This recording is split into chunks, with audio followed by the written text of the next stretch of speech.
وقالت طائفة من أهل الكتاب آمنوا بالذي أنزل على الذين آمنوا وجه النهار واكفروا آخره لعلهم يرجعون۔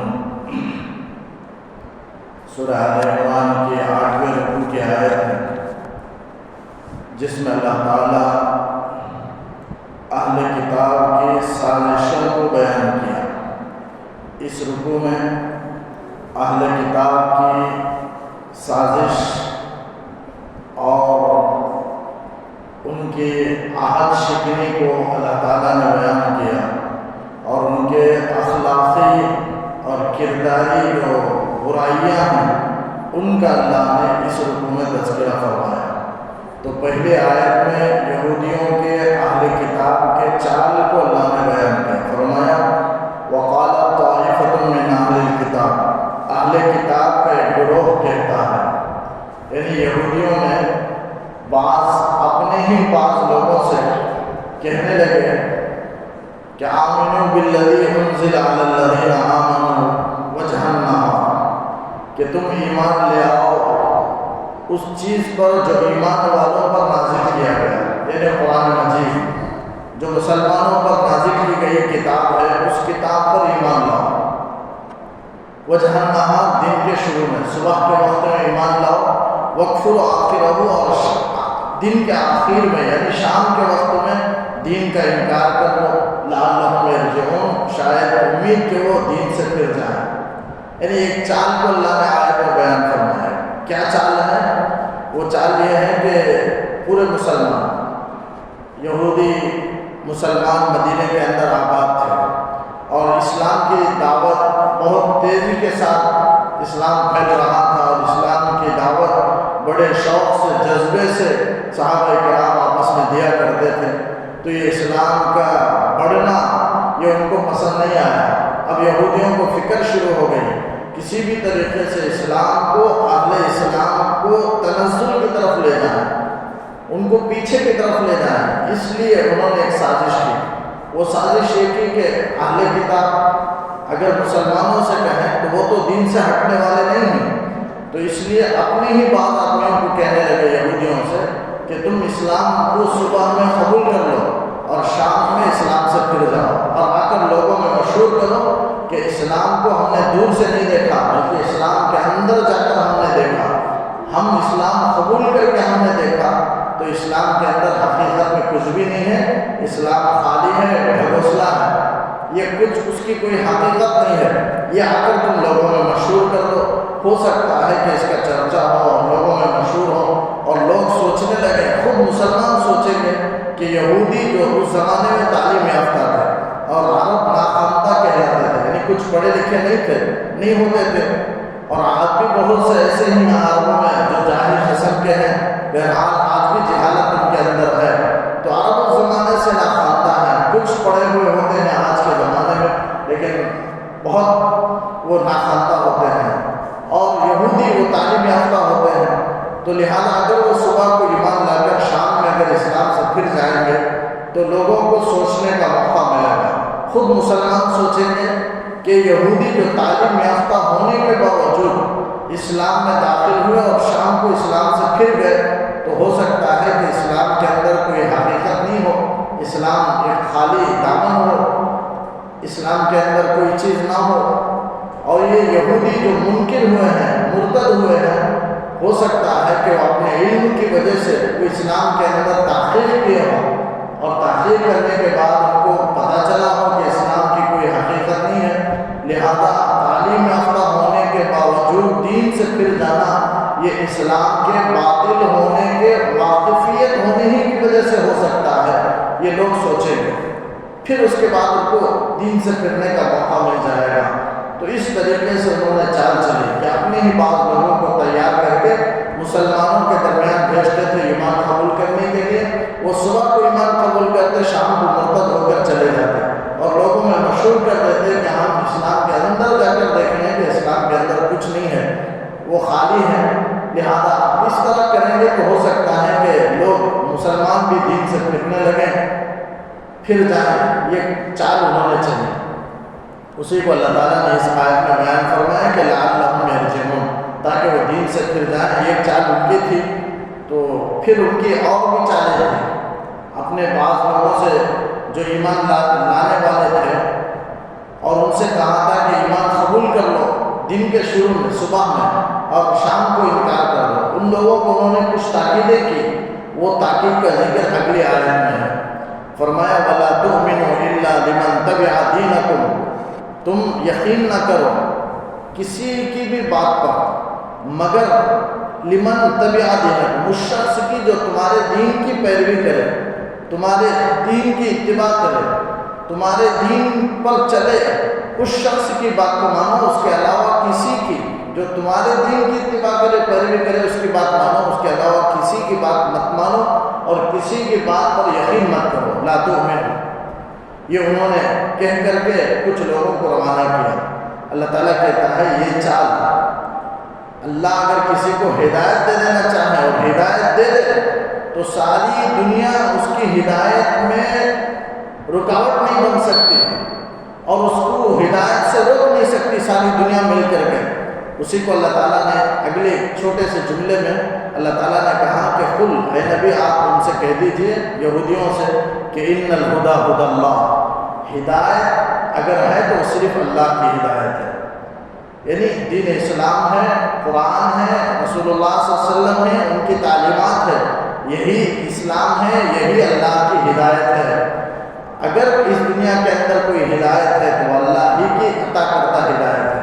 اس کے علاوہ جتنی بھی چیزیں ہیں، اسلام کے علاوہ جتنی ہدایتیں اور تعلیمات ہیں وہ سب گمراہی ہیں، چاہے نصرانیت میں ہو چاہے یہودیت میں ہو، ان کے مذہب میں جتنے تعلیمات ہیں وہ سب کے سب گمراہی ہیں۔ پہلے ہدایت تھی لیکن اب وہ ضلالت ہے، گمراہی ہے۔ اب ہدایت تو صرف قرآن کی بات ہے، اب ہدایت تو صرف حضور نبی کریم صلی اللہ علیہ وسلم کی تعلیمات ہیں، اب ہدایت تو صرف اللہ کے احکامات ہیں، اب ہدایت تو صرف دین اسلام ہے۔ اس کے علاوہ ساری چیزیں گمراہی ہیں، ضلالت ہے۔ اور یاد رکھو اللہ کی ہدایت ہی بڑی ہدایت ہے۔ ہر آدمی دعویٰ کرتا ہے، یہودی بھی دعویٰ کرتا ہے کہ میں ہدایت پر ہوں، ہر قوم ہر شخص یہ دعویٰ کرتا ہے کہ ہدایت پر ہوں، حالانکہ ہدایت پر کون ہے، ہدایت کسے ملی ہے اور کس کو ہدایت کہہ سکتے ہیں؟ فرمایا اللہ کی دی ہوئی ہدایت وہی ہدایت ہے حقیقت میں، یعنی جسے دین اسلام کی ہدایت مل جائے حقیقت میں وہی ہدایت ہے۔ اب اسے کوئی گمراہ کرنا بھی چاہے، جیسے یہودی چال چل کر کے گمراہ کرنا چاہتے ہیں، گمراہ نہیں کر سکتے، اس لیے کہ اللہ کی ہدایت ایسی ہے کہ جس کے حق میں اللہ ہدایت کا فیصلہ کر دے ساری دنیا اس کی ہدایت میں رکاوٹ نہیں بن سکتی۔ اسی کو جمعے کے خطبے میں پڑھا جاتا ہے، میں یہدہ اللہ فلا مضل لہ، جسے اللہ ہدایت دے دے اسے کوئی گمراہ نہیں کر سکتا، ومن یضللہ، اور جسے اللہ گمراہ کر دے فلا ہادی لہ، اسے کوئی دنیا کا کوئی انسان اسے ہدایت پر نہیں لا سکتا، ہدایت نہیں دے سکتا۔ تو اللہ کی ہدایت ہی وہی ہدایت ہے۔ لہذا یہودیوں سے کہا گیا کہ تمہارا مکر، فریب، یہ چال، یہ سب ان کے حق میں، مسلمانوں کے حق میں کام نہیں دیں گے، اس لیے کہ ان کے حق میں تو اللہ کی ہدایت ثابت ہو چکی ہے، اور جسے اللہ کی ہدایت مل جائے اسے کوئی گمراہ نہیں کر سکتا۔ ان یؤتی احد، اب اس کے بعد کہا گیا کہ یہ چالیں سب اس لیے چل رہے ہیں کہ ان کو حسد ہے، دشمنی ہے، کہ کسی اور کو بھی وہ چیز دے دی گئی جو ان کو عطا کیا گیا تھا، یعنی یہودیوں کو اللہ نے بڑی نعمتوں سے نوازا تھا، بہت سی چیزیں خاص بطور خاص اللہ نے عطا فرمائی تھی، وہ ہے نبوت، کتاب، قبلہ، یہ سب اللہ نے ان کو عطا فرمائی تھی۔ ان کا دین یہودیت یہ اس زمانے میں صحیح مذہب تھا، یہ ساری چیزیں، اور قبلہ بیت المقدس کی طرف رخ کرنا یہ ان کا قبلہ، اور ان کی کتاب توریت، یہ سب اللہ نے، اور نبیوں کا خاندان بنی اسرائیل، نبوت ان کے خاندان میں چلی، یہ ساری فضیلتیں بنی اسرائیل کو اللہ نے عطا فرمائی تھی، لیکن وہ غلط راہ پر جب نکلے تو اللہ تعالیٰ نے نبوت اور رسالت کو ان کے خاندان سے اٹھا لیا، قرآن کو، کتاب کو، ساری چیزوں کو، فضیلت کی باتوں کو ان کے خاندان سے اللہ نے اٹھا لیا، بنی اسماعیل کے خاندان میں اللہ نے دے دیا۔ اسی کو کہا گیا کہ ان یؤتی احد مثل ما اوتیتم، یہ سب چال اس لیے چل رہے ہیں کہ ان کو حسد ہو گیا کہ کسی کو عطا کر دیا گیا ہے اسی کے مثل جو تم کو عطا کیا گیا تھا. یعنی یہودی آپس میں بعد میں کہنے لگے کہ تم کو جو اللہ نے قبلہ عطا کیا تھا، کتاب عطا کی تھی، نبوت اللہ نے تمہارے خاندان میں رکھی تھی، یہ کسی اور کو دے دیا گیا، یہ ان کو حسد ہے. اور یحاجوکم عند ربکم، یا وہ چیز دے دی گئی کہ جس کی وجہ سے وہ اس چیز کے ذریعے سے تم پر حجت قائم کر کے تم کو مغلوب کر دیں گے اور وہ مسلمان غالب آ جائیں گے عند ربکم، تمہارے رب کے پاس. اس خوف کی وجہ سے، اس ڈر کی وجہ سے وہ حسد کرتے ہیں اور حسد میں یہ ساری چال چلتے ہیں اور سوچتے ہیں کہ دین اسلام کو اگر ابھی مٹا دیا جائے تبھی ہمارے لیے بھلائی ہے، اگر ایسے ہی اسے بڑھا دیا جائے، فروغ دے دیا جائے تو کسی بھی طریقے سے ان کو روکا نہیں جا سکتا، روکنا ناممکن ہو جائے گا. اس ڈر کی وجہ سے یہ ساری چالیں چل رہے ہیں. اس زمانے میں چلتے تھے اور آج بھی بہت ساری چالیں اسلام کو ختم کرنے کے لیے یہودی وہ چال چلتے ہیں، بہت ساری سازشیں کرتے ہیں، لیکن اللہ تعالیٰ ان تمام سازشوں میں ان کو ناکام کر دیتا ہے.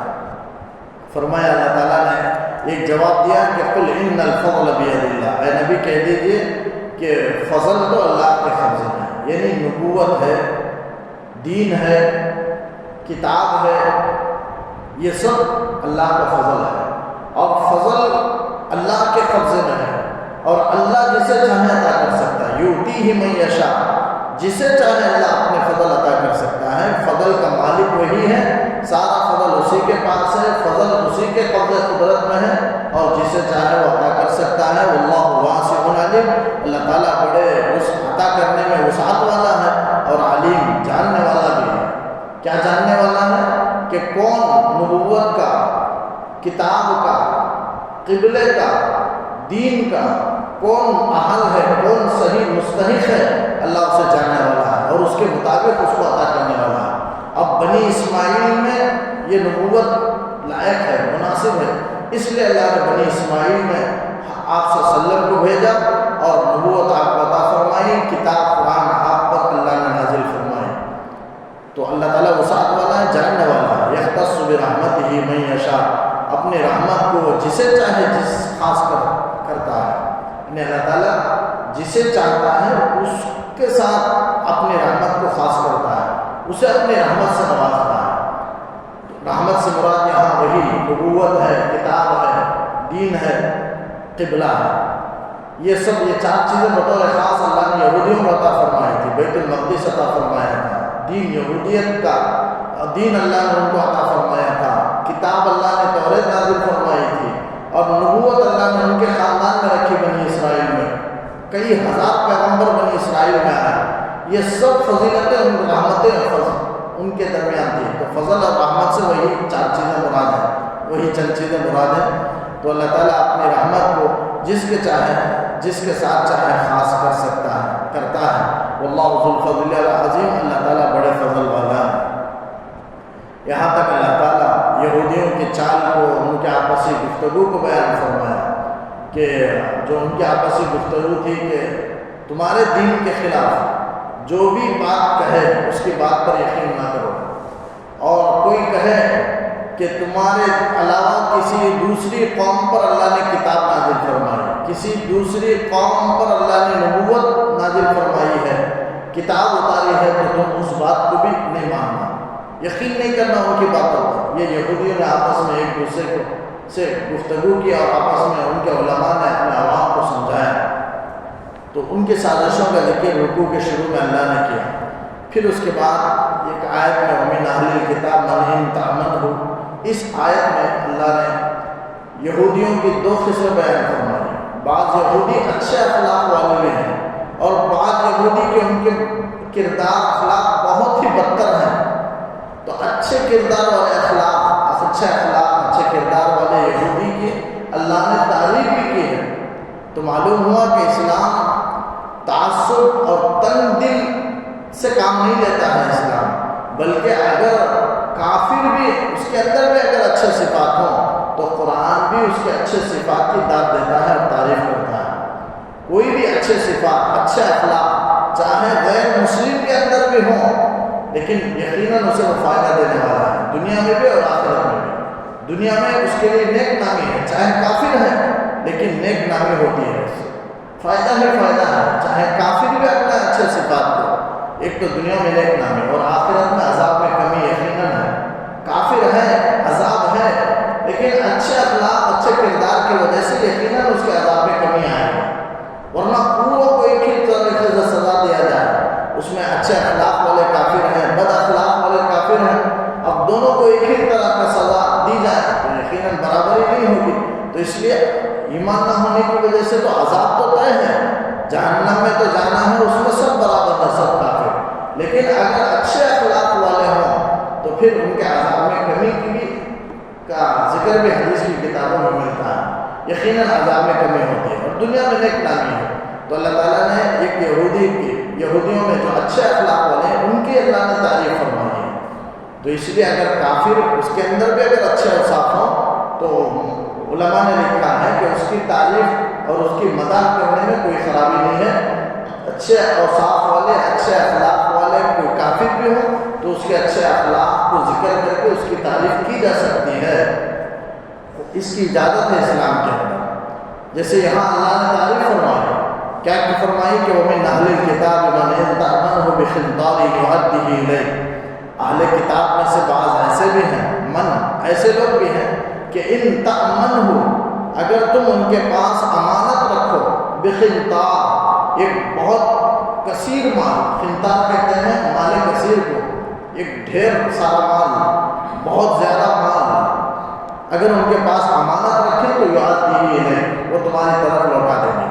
جب آدمی امانت رکھنے والا مانگے گا تو امانت کو لوٹا دیں گے۔ یہ آیت نازل ہوئی ہے دو شخصوں کے بارے میں، ایک اچھے اخلاق والے ہیں تو ان سے مراد حضرت عبداللہ بن سلام رضی اللہ عنہ ہے، صحابی ہیں، پہلے یہودی تھے، بعد میں حق کے طالب رہے، حضور صلی اللہ علیہ وسلم تشریف لائے تو آپ سے ملاقات کیے اور آپ کا چہرہ دیکھے، آپ سے بات چیت کی، گفتگو کی، آپ پر اسلام قبول کر لیے اور کہنے لگے کہ جھوٹے کا چہرہ نہیں ہو سکتا۔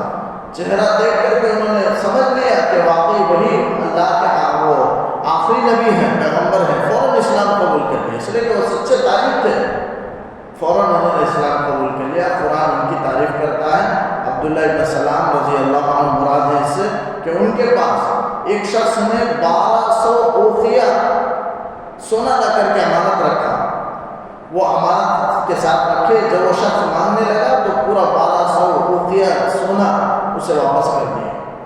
قرآن انہیں کی تعریف کرتا ہے کہ یؤدیہ ہے، بہت ڈھیر سارا مال بھی ان کے پاس امانت رکھو تو وہ برابر لوٹا دیں گے، ادا کر دیں گے۔ ان سے مراد عبداللہ بن سلام رضی اللہ عنہ، ان کے ساتھی مراد ہے۔ وَمِنْهُمْ مَنْ إِنْ تَأْمَنْهُ بِدِينَارٍ، اور پھر اللہ تعالیٰ کہتا ہے کہ اہل کتاب میں سے من ایسے لوگ بھی ہیں کہ ان تأمنه بدینار، اگر تم ان کے پاس امانت رکھو ایک دینار میں، ایک دینار میں اگر رکھیں گے تو لا یؤدیہ الیک، وہ لوگ نہیں لوٹائیں گے تم تک، یعنی امانت رکھنے والے کی امانت کو نہیں ادا کریں گے، الا ما دمت علیہ قائما، مگر یہ کہ تم ان کے سر پر کھڑے رہو، یعنی ان کے پیچھے پڑ جاؤ، بار بار دخلا کرتے رہو اور مقدمات کو حاکموں کے پاس عدالت میں لے جاؤ اور ان کے پیچھے پڑ جاؤ، ہاتھ دھو کر ان کے پیچھے پڑ جائیں اور بار بار اپنا پیسہ مانگتے رہیں، تخلہ کرتے رہیں، تو اس کے بعد وہ دیں گے، خود سے وہ نہیں دیں گے۔ تو وہی قرآن کہتا ہے کہ لا یؤدیہ الیک الا ما دمت علیہ قائما، اس سے مراد کعب بن اشرف مراد ہے جو یہودی تھا، اس کے پاس ایک قریشی نے آ کر 1 دینار امانت رکھی، جب وہ مانگنے لگا، قریشی نے اپنا 1 دینار مانگا تو وہ کعب بن اشرف کہنے لگا کہ تمہارا کوئی مال میرے پاس نہیں، میں تمہیں کوئی مال نہیں دوں گا، صاف دینے سے انکار کر دیا۔ تو لا یؤدیہ الیک، اس سے مراد کعب بن اشرف اور اس جیسے ساتھی مراد ہے، یہودی مراد ہے کہ وہ ادا نہیں کریں گے، یعنی بد اخلاق، بد کردار، بد دیانت دار ایسے بھی ہیں اور دیانت دار بھی ہیں، اس کی قرآن نے تعریف کی ہے، جیسے عبداللہ بن سلام اوپر ذکر ہوا، اور بعض ایسے جو ادا نہیں کریں گے مگر یہ کہ ان کے پیچھے پڑ جائے۔ تو الا ما دمت علیہ قائما سے ایک مسئلہ حضرت امام ابو حنیفہ رحمۃ اللہ علیہ نے بیان فرمایا کہ دائم یعنی قرض دینے والا مدیون کے پیچھے پڑ سکتا ہے، جب تک اپنا قرض وصول نہیں کر لیتا اس وقت تک وہ قرض دار کے پیچھے پڑ سکتا ہے اور اس کا پیچھا کر سکتا ہے۔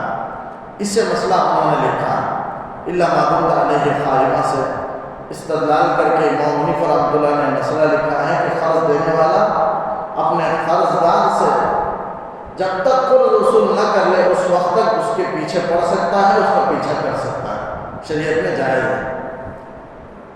ذالک بأنہم قالوا لیس علینا فی الأمیین سبیل، اللہ تعالیٰ کہتا ہے کہ یہ امانت کا ادا نہ کرنا یہ کیوں ہوا، یہودیوں کی یہ کیوں عادت ہے؟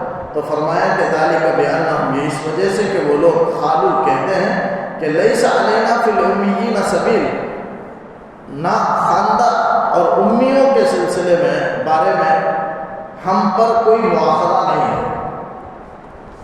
آج بھی ان کا عقیدہ ہے، پہلے بھی ان کا یہ عقیدہ ہے، گویا کہ عقیدہ بنا لیے ہیں یہودی کے علاوہ غیر یہودی اگر کوئی ان کے پاس لا کر امانت رکھے تو نہ لوٹائے تو بھی جائز ہے، ان کی شریعت میں جائز ہے، یہودیت میں۔ غیر یہودی کے مال کو ناجائز طریقے سے ہڑپ کر کے کھائیں تو وہ بھی جائز ہے۔ آج بھی انہوں نے ان کے پاس یہ عقیدہ ہے کہ صرف یہودیوں کے مال کا احترام کریں گے، یہودیوں کے علاوہ غیر یہودیوں کا مال اگر ان کو مل جائے، کہیں راستے میں بھی مل جائے اور وہ مسلمان آ کر مانگنے لگے کہ میرا مال تھا تو اسے ہڑپ کر لے تو جائز ہے، نہ دے تو جائز ہے، اور غیر یہودی پر ظلم کرے تو جائز ہے۔ یہودیوں پر ظلم کرنا، یہودیوں کے درمیان میں سود لینا یہ ان کے نزدیک حرام ہے، ایک یہودی دوسرے یہودی سے سود لیتا ہے تو حرام ہے، لیکن یہودی اگر مسلمان سے سود لیتا ہے تو یہ جائز ہے۔ تو ناجائز طریقے سے بھی مال کو غصب کر کے ظلم کے ساتھ لے کر استعمال کرنا یہ آج بھی ان کا عقیدہ ہے کہ یہ جائز ہے، ان کے لیے جائز ہے چونکہ وہ غیر یہودی ہیں۔ جیسے تالمود ہی میں ان کی کتاب میں لکھا گیا ہے کہ اگر اسرائیلی بیل اگر غیر اسرائیلی بیل کو اگر مار دے اور زخم کر دے تو اس پر کوئی تاوان نہیں ہے، لیکن غیر اسرائیلی بیل اگر وہ اسرائیلی بیل کو اگر مار کر سینگ چبا کر کے زخم کر دے تو اس پر تاوان دینا ہے۔ اگر کہیں راستے میں کوئی مال ملے، اطراف میں اگر یہودیوں کی آبادی ہے تو وہ مال اس کے لیے جائز نہیں ہے اس یہودی کے لیے، بلکہ اعلان کر کے اطراف میں اعلان کرے۔ اگر اطراف میں مسلمانوں کا علاقہ ہے، یہودیوں کا علاقہ نہیں ہے اور مال ملا ہے تو یہودی اس مال کو لے کر استعمال کر سکتا ہے، اعلان کرنے کی ضرورت نہیں، خود اپنے استعمال میں اسے لا سکتا ہے۔ یہ تالمود کے اندر لکھا گیا، بہت ساری باتیں، بلکہ ان کے جو ربی ہوتے ہیں شمویل وہ کہتا ہے کہ اگر کوئی دو شخص یعنی یہودی اور غیر یہودی دونوں میں لڑائی ہو جائے اور مقدمہ دائر ہو جائے تو اب وہ شمویل ربی کہتا ہے کہ اگر اسرائیلی قانون کے مطابق اسرائیل کو جتوا سکتا ہے تو فیصلہ کرنے والا اسرائیل کو جتائے، اسرائیل کے مطابق۔ اگر مسلمان ہے تو مسلمانوں کے قانون کے مطابق اسرائیلی کو جتا سکتا ہے تو اسرائیلی کو جتا دے، اگر اسرائیلی قانون کے مطابق اسرائیل کو جتا سکتا ہے تو اسرائیل کو جتائے، اگر دونوں قانون فٹ نہیں ہوتا ہے لیکن اسرائیل کو جتا سکتا ہے تو اس موقع پر بھی اسرائیلی کو جتائے، یہ اس ربی کہتا ہے۔ اور ربی ان کا ربی یہودیوں کا ربی شمویل کہتا ہے کہ غیر یہودی کے غلطی سے ہر غلطی سے فائدہ اٹھانا چاہیے۔ یہ ساری باتیں ان کے تلمود میں، ان کی ربیوں میں یہ آپس کی گفتگو ہے، ان کی کتابوں میں لکھا گیا ہے۔ بہرحال وہ غیر یہودی کے مال کو حلال سمجھتے ہیں، ظلم کے طریقے سے، ناجائز طریقے سے، سود کے طریقے سے، ہڑپ کر کے، غصب کر کے، چھین کر کے، چوری کر کے، ہر طریقے سے وہ کھانا ان کے لیے جائز ہے۔ آج بھی ان کا عقیدہ ہے، اللہ تعالیٰ اس پر گرفت نہیں کرے گا، یہ اللہ ہی کا قول ہے، اللہ ہی کی طرف سے اور نازل کردہ حکم ہے، یہ ان کا کہنا ہے۔ حالانکہ اللہ نے ایسا حکم نازل نہیں کیا، وہ جانتے ہیں کہ یہ جھوٹ ہے، پھر بھی اللہ کی طرف وہ جھوٹی بات کو منسوخ کر کے بہت سی بات اپنی طرف سے کرتے ہیں اور اللہ کا خوف نہیں یہ سب اس وجہ سے کہ قالوا کہتے ہیں کہ لیس علینا فی الامیین سبیل، ہم پر کوئی امیوں کے سلسلے میں کوئی مواخذہ نہیں ہے، یعنی ان کے مال کو اگر امانت رکھیں اور ہم امانت نہ لوٹائیں اور ہم خود کھا لیں استعمال کر لیں تب بھی ہم پر اللہ کے پاس کوئی مواخذہ نہیں ہے اللہ، اور یہ اللہ کا حکم ہے۔ اس طرح کہتے ہیں اللہ تعالیٰ کہتا ہے وَيَقُولُونَ عَلَى اللَّهِ الْكَذِبَ، وہ اللہ تعالیٰ کی طرف جھوٹی بات کہتے ہیں، اللہ کی طرف جھوٹی بات کو منسوخ کرتے ہیں کہ اللہ نے ایسا کہا ہے، اللہ نے ایسا نہیں کہا۔ ناجائز مال ان کے لیے بھی ناجائز ہے لیکن وہ اپنے لیے جائز بنا دیے ہیں، اللہ کی طرف جھوٹی بات کو منسوخ کرتے ہیں، جھوٹ کہتے ہیں، وَهُمْ يَعْلَمُونَ، حالانکہ وہ جانتے ہیں کہ ہم جھوٹے ہیں اور یہ بات اللہ کی طرف سے نہیں ہے، جانتے ہیں، اس کے باوجود اللہ کی طرف جھوٹی بات منسوخ کرتے ہیں۔ تو اللہ تعالیٰ کہتا ہے بلا، کیوں نہیں، یعنی ناخواندہ اور غیر یہودی کے مال میں اگر تم نے ناجائز قبضہ کر لیا ہے تو کیوں نہیں مواخذہ ہوگا، یقیناً تم سے مواخذہ اور گرفت کیا جائے گا۔ پھر اللہ تعالیٰ نے کہا من اوفی بعہدہ، جو اللہ کے عہد کو پورا کرے۔ اللہ تعالیٰ کا عہد کیا ہے؟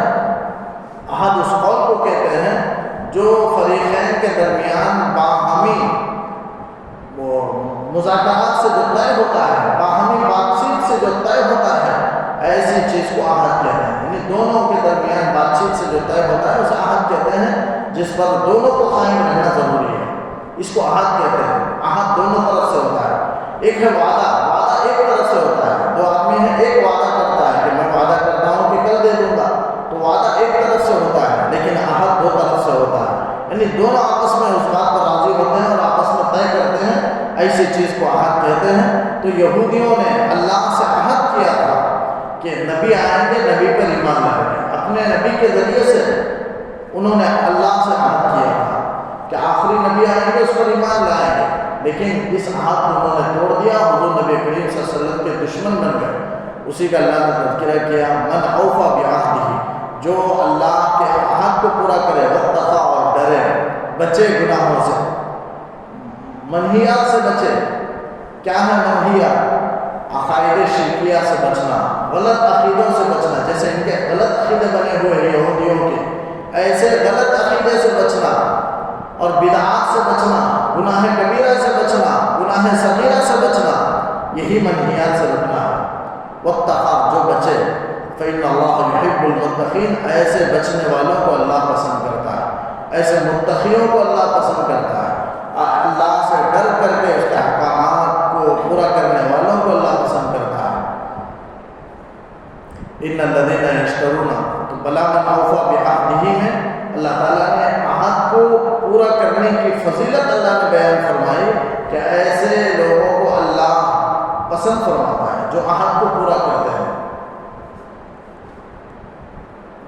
ان الذین یشترون بعہد اللہ وایمانہم ثمنا قلیلا، اس آیت میں اللہ تعالیٰ نے جو عہد کو توڑتے ہیں ان کی مذمت اللہ نے بیان فرمائی کہ جو لوگ اللہ کے عہد کو اور اس کے اپنے خصموں کو بیچ دیتے ہیں، یشترون بعہد اللہ، اللہ کے عہد کو بیچ دیتے ہیں۔ کیا مطلب ہے بیچ دینے کا؟ اللہ سے عہد کیے ہیں کہ نبی پر ایمان لائیں گے، آخری نبی پر، لیکن ماننے کے بعد وہ بیچ دیے۔ کیسے بیچ دیے؟ اس کا شان نزول اگر سمجھیں گے تو بات سمجھ میں آئے گی۔ شان نزول یہ ہے، یہ آیت کب نازل ہوئی؟ اس موقع پر نازل ہوئی کہ کچھ مدینے میں قحط آ گیا اور یہودیوں میں سے جو ایمان قبول کر چکے تھے وہ لوگ، یہودیوں کا جو سردار ہے کعب بن اشرف، کچھ مالدار تھا، تو لوگ اس کی مدد کے لیے اس کے پاس پہنچے، جو اسلام لا چکے تھے یہودی، وہ یہودی کعب بن اشرف کے پاس مدد کی درخواست کرتے ہوئے پہنچے۔ تو کعب بن اشرف پوچھنے لگا کہ تم محمد صلی اللہ علیہ وسلم کو کیا مانتے ہیں؟ تو انہوں نے کہا نبی مانتے ہیں۔ تو اس نے کہا چلے جاؤ، میں تم کو کچھ نہیں دوں گا۔ تو فوراً وہ کہنے لگے کہ ہم نے ایسے ہی زبان سے کہہ دیا ہے، ہم کو سوچنے کا موقع دو۔ چنانچہ موقع دیا، اس کے بعد کہنے لگے کہ وہ نبی نہیں ہے۔ تو وہ خوش ہو گیا کعب بن اشرف، اور ان کو 5 سا جو دیا اور 8 گز کپڑا دیا، وہ خوشی خوشی لے کر کے آئے. اسی کو اللہ تعالیٰ کہتا ہے کہ نبی پر ایمان لائے لیکن دنیاوی حقیر معاوضے کے بدلے میں وہ اللہ کے عہد کو بیچ دیے، ایمان کو چھوڑ دیے، رسول اللہ صلی اللہ علیہ وسلم کی نبوت کا انکار کر دیا. تبھی یہ آیت نازل ہوئی ان الذین یشترون بعہد اللہ وایمانہم، اور خصموں کو بیچ دیتے، اپنے خصموں کو بیچ دیتے ہیں. حقیر ثمنا قلیلا، دنیا کی حقیر مفاد کے خاطر، دنیاوی حقیر معاوضے کے بدلے میں اپنے خصموں کو بیچ دیتے ہیں. کیا مطلب ہے خصموں کو بیچ دیتے ہیں؟ بخاری مسلم کی روایت ہے، حضرت اشعث رضی اللہ عنہ روایت کرتے ہیں کہ وہ اور یہودی یہ دونوں مل کر ایک زمین خریدے تھے مدینہ میں، دونوں شریک تھے. بعد میں یہودی انکار کرنے لگا اور کہنے لگا کہ صرف میری زمین ہے، تمہاری نہیں. یہ مقدمہ حضور نبی کریم صلی اللہ علیہ وسلم کے پاس آیا. آپ صلی اللہ علیہ وسلم نے صحابی سے پوچھا، اشعث سے، تمہارے پاس کوئی گواہ ہے؟ تم کہتے ہو کہ زمین میں شریک ہیں، گواہ تمہارے پاس موجود ہے؟ تو وہ کہنے لگے گواہ نہیں ہے. تو پھر یہودی سے آپ صلی اللہ علیہ وسلم نے فرمایا کہ قسم کھا. تو وہ قسم کھانے کے لیے تیار ہو گیا. تو اشعث کہنے لگا اللہ کے رسول وہ تو جھوٹا ہے، جھوٹی قسم کھا لے گا اور کھا کر میری زمین حرام کر لے گا، میرا حصہ چلا جائے گا. تو اس پر اللہ نے آیت نازل فرمائی کہ جو قسم کھا کر کے دنیاوی خلیل حقیر فائدے کے خاطر قسم، جھوٹی قسم کھا کر کے اللہ کے اپنے عہد کو وہ بیچتے ہیں، لہذا ان کے لیے آخرت میں کوئی حصہ نہیں ہے. جو بھی حدیث میں وعید ہے جھوٹی قسم کھا کر کے لوگوں کے حق کو دبا دے، تو اللہ کے رسول صلی اللہ علیہ وسلم نے فرمایا جہنم اس کے لیے واجب ہو چکی ہے. پھر آپ نے تشریح کرتے ہوئے فرمایا کہ وہ درخت کی شاخ اور ٹہنی ہی کیوں نہ ہو، یعنی ایک چھوٹی ڈالی ٹہنی کے بارے میں آپس میں آدمی کیا کرے، دوسرے کے حق کو غصب کر لے ٹہنی کے برابر، تب بھی اس نے اپنے لیے جہنم کو واجب کر لیا. تو اس کے بعد یہ آیت نازل ہوئی، وہ قسم کھانے لگا یہودی کہ میری زمین ہے. تو اس پر اللہ نے آیت نازل فرمائی کہ جو اللہ کے حق کو اور اپنے قسموں کو قلیل معاوضے کے عوض میں بیچ دیتے ہیں، ایسے لوگوں کے لیے وعید ہے. جو عہد کو توڑ دیتے ہیں، قسموں کو توڑ دیتے ہیں، قسموں کی رعایت نہیں رکھتے، ایسے لوگوں کے لیے 5 وعید آیت میں اللہ نے بیان فرمائی. وہ کیا ہے 5 وعید؟ اولئک لا خلاق لهم فی الآخرہ، آخرت میں ان کے لیے کوئی حصہ نہیں، یعنی جنت کی نعمت ان کو حاصل نہیں ہوگی. ایک وعید ہے. دوسری وعید ہے ولا یکلمہم اللہ، اللہ ان سے گفتگو نہیں فرمائے گا، بات چیت اللہ قیامت میں ان سے نہیں کرے گا. اور تیسری وعید ہے ولا ینظر الیہم یوم القیامہ، اللہ تعالیٰ قیامت کے دن ان کی طرف نظر رحمت بھی نہیں فرمائے گا، نظر بھی نہیں کرے گا. یہ تیسری وعید ہے. ولا یزکیہم، چوتھی وعید ہے اللہ ان کو پاک بھی نہیں کرے گا.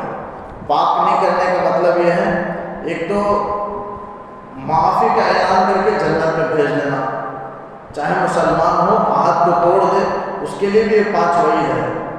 مسلمان ہے، ہو سکتا ہے اللہ تعالیٰ اس کے پورے گناہوں کو معاف کر کے جنت کا اعلان کر دے، لیکن جو عہد کو توڑا ہے اللہ تعالیٰ اسے پاک نہیں کریں گے، یعنی گناہوں سے پاک کر کے جنت کو نہیں بھیجیں گے. یہ یا جہنم میں بھیج کر سزا بھگتنے کے بعد اسے جنت میں بھیج دیں.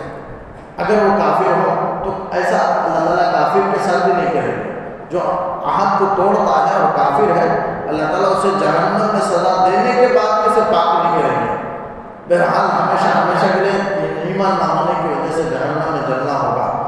تو ولا یزکیہم، اللہ اسے پاک نہیں فرمائیں گے. یہ چوتھی وعید ہے. اور 5ویں وعید ہے وَلَهُمْ عَذَابٌ أَلِيمٌ، اور ان کے لیے دردناک عذاب ہوگا. یہ 5 وعیدیں حدیث میں بیان کی گئی ہیں، بلکہ قرآن کے آیت میں بھی صراحت کے ساتھ اللہ نے بیان فرمایا کہ ان کے لیے جو عہد کو توڑتے ہیں یہ 5 وعیدیں ہیں. تو یہ صفحہ مکمل ہوا. اگلے صفحے میں یہ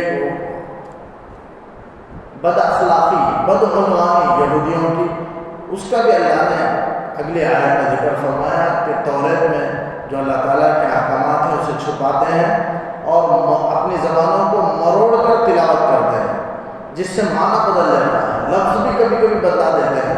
بہرحال تحریف کا اگلی آیت میں اللہ نے ذکر فرمایا. وقت ہو چکا ہے۔ اسی صفحے پر میں اپنی بات کو اسی آیت پر ختم کرتا ہوں۔ اللہ تعالیٰ سے دعا ہے کہ اللہ تعالیٰ ایفا عہد کی توفیق عطا فرمائے۔